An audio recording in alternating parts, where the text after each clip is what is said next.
ലിസമ്മയുടെ കൺമുമ്പിൽ വെച്ച് റീത്തയെ തല്ലി അലീന. അങ്ങനെ പ്രിയ പ്രേക്ഷകരെ, കൂട്ടുകാരെ, മഴ തോരും മുമ്പയിൽ നമുക്ക് കാണാനായിട്ട് കഴിയുന്നത് അത്യന്തം സങ്കീർണമായ കാഴ്ചകളാണ് എന്ന് കാണാനായിട്ട് സാധിക്കും. അപ്പോൾ നമുക്ക് എപ്പിസോഡ് റിവ്യൂയിലേക്ക് കിടക്കാം. അപ്പോൾ എപ്പിസോഡിൽ ഇന്നത്തെ കഥയിൽ നമുക്ക് കാണാൻ കഴിയുന്നതെന്ന് പറഞ്ഞാൽ, ബാലചന്ദ്രൻ ഒരു സൈഡിൽ നിന്നും വൈജയെ സത്യമറിയിക്കാനായിട്ട് തുടങ്ങുകയാണ് എന്ന് കാണാൻ കഴിയും.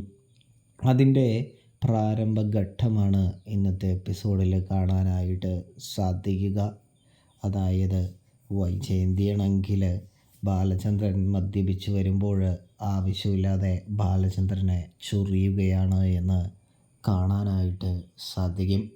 ഇതേ സമയമാണെങ്കിൽ വൈജയന്തി, നീ ആവശ്യമില്ലാതെ എൻ്റെ തലയിലേക്ക്, എൻ്റെ മെക്കിട്ടേക്ക് കയറാനായിട്ട് വരണ്ട. എൻ്റെ സ്ഥിതി ഒന്നാമതേ മോശമാണ്. നീ ആവശ്യമില്ലാതെ കോലിട്ടിളക്കി എൻ്റെ കയ്യിൽ നിന്നും കടി വാങ്ങണ്ട എന്ന് പറയുന്നത് കാണാൻ കഴിയും. എൻ്റെ ബാലചന്ദ്ര, അതിന് ഞാനെന്ത് ചെയ്തെന്നാ? നിങ്ങൾക്ക് പറ്റുന്നത് കുടിച്ചാൽ പോരെ, അല്ലെങ്കിൽ കുടിക്കുന്നത് എന്തിനാണ് എന്ന് വൈജയന്തി ചോദിക്കുന്നു. ഇതേ സമയം അത് എനിക്ക് തോന്നി, ഒരാൾക്ക് പറ്റിയ പറ്റ് മറ്റൊരാൾക്ക് പറ്റാതിരിക്കാൻ ശ്രദ്ധിക്കണമല്ലോ, അതാണ് എന്ന് പറഞ്ഞു വയ്ക്കുന്നു. എന്ത് പറ്റിയെന്ന് നിങ്ങൾ ഈ പറയുന്നേ? മദ്യപിച്ചു വന്ന് പിച്ചുമ്പേയും പറയുകയാണോ എന്ന് വൈജയന്തി ചോദിക്കുകയാണ്. ഇതേ സമയമാണെങ്കിൽ ബാലേന്ദ്രൻ പറയുന്നുണ്ട്, ഞാൻ മദ്യപിച്ചെങ്കിലും എൻ്റെ മനസ്സിൽ എനിക്ക് ഇപ്പോഴും ബോധവും കാര്യങ്ങളൊക്കെ ഉണ്ട്. നീ ചെയ്ത കാര്യങ്ങൾ ഓരോന്നായിട്ട് പറഞ്ഞു കഴിഞ്ഞാൽ എനിക്ക് പിന്നെ നിന്നെ ഇവിടെ വെച്ചുകൊണ്ടിരിക്കാനായിട്ട് കഴിയില്ല എന്ന് പറയുന്നു. നീ ഇവിടെ നിന്ന് ഇറങ്ങിപ്പോകണമെന്ന് തന്നെയാണ് എൻ്റെ ആഗ്രഹവും എന്ന് പറയുന്നു. ഇതേ സമയം വൈജയന്തി ചോദിക്കുന്നുണ്ട്, അതിന് മാത്രം ഞാൻ എന്ത് തെറ്റ് ചെയ്തിട്ടാ എന്നോട് ഇത്ര വെറുപ്പും അറപ്പും ഒക്കെ കാണിക്കാനായിട്ട്? ഞാൻ എന്ത് തെറ്റാ ബാലചന്ദ്ര ചെയ്തത് എന്ന് ചോദിക്കുന്നു. നീ ചെയ്ത തെറ്റ് പറയാൻ വരെ എൻ്റെ നാവ് അറയ്ക്കുകയാണെന്ന് ബാലചന്ദ്രൻ പറഞ്ഞു വയ്ക്കുന്നു. അതിന് മാത്രം എന്തുണ്ടായി എന്ന് വൈജയന്തി ചോദിക്കുമ്പോൾ, നിനക്ക് ഞാനത് പറഞ്ഞു തരണോ? നിനക്ക് പറഞ്ഞു തരാതെ തന്നെ മനസ്സിലാകുന്നില്ലേ എന്ന് ചോദിക്കുന്നത് കാണാൻ കഴിയുന്നുണ്ട്. എനിക്ക് മനസ്സിലാവാത്തത് കൊണ്ടല്ലേ ബാലചന്ദ്ര നിങ്ങളോട് ചോദിച്ചത്. നിങ്ങൾ നിങ്ങളുടെ മനസ്സിൽ എന്താണെന്ന് വ്യക്തമാക്കണമെന്ന് വൈജ പറയുകയാണ്. ഇതേ സമയം നിനക്ക് അത് ഞാൻ പറഞ്ഞു തരാം എന്ന് പറഞ്ഞു തുടങ്ങാനായിട്ടൊരുങ്ങുന്ന സമയം, അപ്പ എന്ന് പറഞ്ഞുകൊണ്ട് തന്നെ കൃഷ്ണമോള് വരികയും, ഇപ്പോൾ വേണ്ട എന്ന് പറഞ്ഞുകൊണ്ട് തന്നെ, പപ്പ ഇപ്പോൾ മദ്യപിച്ചിരിക്കുകയാണ് എന്ന് പറഞ്ഞുകൊണ്ട് തന്നെ മുറിയിലേക്ക് ബാലചന്ദ്രനെ കൊണ്ടുപോകുന്നതും കാണാൻ സാധിക്കും. ഇതേ സമയം കൃഷ്ണമോളെ, നീ എന്തിനാണ് അതിൻ്റെ ഇടയിൽ കയറിയത് എന്ന് ചോദിക്കുന്നു.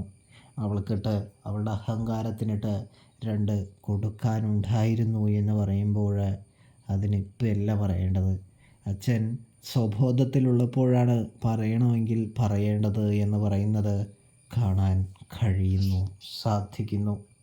ഇതേ സമയമാണെങ്കിൽ നമ്മുടെ ബാലചന്ദ്രൻ കൃഷ്ണമോള് പറയുന്നത് ശരിയാണെന്ന് തോന്നുകയാണ്. കൂടാതെ ബാലചന്ദ്രനാണെങ്കിൽ കൃഷ്ണമോളോട് പറയുന്നുണ്ട്, എൻ്റെ കയ്യിലുള്ള ഈ ആയുധം ഞാൻ തീർച്ചയായും ഈ അടുത്ത് തന്നെ പൊട്ടിക്കുമെന്ന് പറയുന്നത് കാണാനായിട്ട് സാധിക്കും. എന്നിരുന്നാൽ മാത്രമേ ശരിയാവുകയുള്ളൂ എന്ന് പറയുന്നതും കാണാൻ കഴിയും. അതായത് അത്രയും എന്നെ വേദനിപ്പിച്ചിട്ടുണ്ട്, അത്രയും എന്നെ വെറുപ്പിച്ചിട്ടുണ്ട് അവൾ എന്ന് പറയുകയാണ് നമ്മുടെ ബാലചന്ദ്രൻ. ഇതേ സമയമാണെങ്കിൽ അച്ഛനിപ്പോൾ കിടക്കാനായിട്ട് നോക്കുക എന്ന് പറഞ്ഞുകൊണ്ട് തന്നെ നമ്മുടെ കൃഷ്ണമോള് സ്റ്റാലിനെ കിടത്തുകയാണ് എന്ന് കാണാൻ സാധിക്കും. അതിനെല്ലാം പുറമെ നമുക്ക് കാണാൻ കഴിയുന്നത് എന്ന് പറഞ്ഞാൽ നമ്മുടെ സ്റ്റാലിൻ്റെ മനസ്സ് തുറക്കലാണ്. സ്റ്റാലിൻ തൻ്റെ വീട്ടുകാർക്ക് മുൻപിൽ ചെന്നുകൊണ്ട് തന്നെ കാര്യങ്ങളൊക്കെ പറഞ്ഞ് അവരെ ബോധിപ്പിക്കാനായിട്ട് ശ്രമിക്കുന്നത് കാണാൻ കഴിയുന്നുണ്ട്, സാധിക്കുന്നുണ്ട്. ഇതേ സമയമാണെങ്കിൽ അവർക്ക് കാര്യങ്ങളുടെ കിടപ്പ് വശം ഏതാണ്ട് മനസ്സിലാകുന്നുണ്ട് എന്നും കാണാൻ സാധിക്കും പ്രേക്ഷകരെ. ഇതേ സമയം നമ്മുടെ സ്റ്റാൻലി തിരികെ വരികയാണ് എന്ന് കാണാം.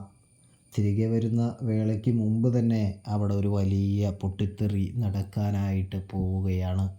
അത് ഇന്നത്തെ എപ്പിസോഡിലാണോ അതോ ഇനി വരുന്ന എപ്പിസോഡിൽ സ്റ്റാൻലി എവിടെയോ പോയിട്ട് തിരികെ വരുമ്പോഴുള്ള ഒരു എപ്പിസോഡാണോ വരാൻ പോകുന്നത് എന്നൊന്നും ഇപ്പോൾ നമുക്കറിയില്ല. എന്തായാലും ഒരു വലിയ പൊട്ടിത്തെറി സംഭവിക്കാൻ പോവുകയാണ് പ്രേക്ഷകരെ. അതായത് നമ്മുടെ റീത്താമ്മയെ തേടി റീത്താമ്മയുടെ അടുത്തേക്ക് എൽസമ്മ വരികയാണ്.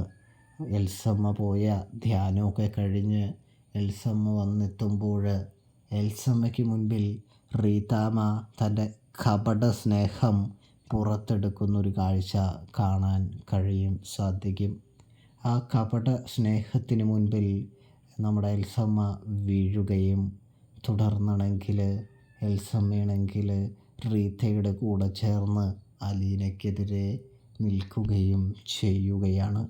എനിക്ക് സ്റ്റാലിനോടൊന്ന് സംസാരിക്കണമെന്ന് പറഞ്ഞുകൊണ്ട് തന്നെയാണ് നമ്മുടെ എൽസമ്മ റീത്താമ്മയെയും കൂട്ടി സ്റ്റാലിൻ്റെ വീട്ടിലേക്ക് യാത്ര തിരിക്കുന്നത് എന്ന് കാണാം.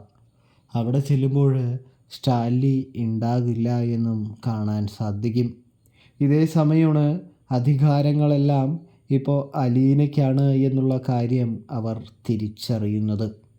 ഇതേ സമയം നമ്മുടെ പൗലോസും എല്ലാവരും അലീനയുടെ പക്ഷത്താണെന്നും പൗലോസ് തുറന്നു പറയുകയാണ്. തന്നോടല്ലെങ്കിൽ പോയിക്കോളാനായിട്ട് പറഞ്ഞു എന്നും പറയുന്നത് കാണാൻ സാധിക്കുന്നുണ്ട്. എല്ലാം കൂടി കേൾക്കുന്ന റീത്തയ്ക്ക് ആകെ കലിയിളകുകയാണ്. ഔതക്കുട്ടി അവിടെ ഉണ്ടെങ്കിലും ഔതക്കുട്ടിയെ ഒന്ന് താക്കീത് കൊടുത്ത് ഒന്ന് വൃത്തികേട് പറഞ്ഞ് റീത്ത ചുരുട്ടുന്ന സമയം അലീന താഴേക്ക് ഇറങ്ങി വരുമ്പോൾ അലീനയെയും വൃത്തികേട് പറയാനായിട്ടും വളരെ മോശമായിട്ട് പറയാനായിട്ടും തുടങ്ങുമ്പോൾ അലീനയാണെങ്കിൽ റീത്തയ്ക്ക് നല്ലത് കൊടുക്കുന്നുണ്ട് പ്രേക്ഷകരെ. അതായത് എൽസമ്മ മുൻപിൽ നിൽക്കുന്നുണ്ട് എന്നുള്ളൊരു നോട്ടമൊന്നും അലീനയ്ക്കില്ല. അലീന റീത്താമ്മയെ പൊളിച്ചടുക്കുകയാണ് എന്ന് കാണാൻ സാധിക്കും. റീത്താമ്മയുടെ കിളി പറന്നു പോകുന്നുണ്ട് എന്ന് കാണാം. ഒടുവിൽ എൽസമ്മയാണെങ്കിൽ റീത്താമ്മയ്ക്ക് അടി കിട്ടിയതോടെ ഒന്നും മിണ്ടുന്നില്ല എന്ന് കാണാനായിട്ട് കഴിയൂട്ടോ. റീത്താമ്മയാണല്ലോ അവരുടെ ശക്തി. അപ്പോൾ റിവ്യൂ ഇഷ്ടപ്പെട്ടാൽ ചാനൽ മറക്കാതെ ഒന്ന് സബ്സ്ക്രൈബ് ചെയ്ത് സപ്പോർട്ട് ചെയ്യണേ കൂട്ടുകാരെ.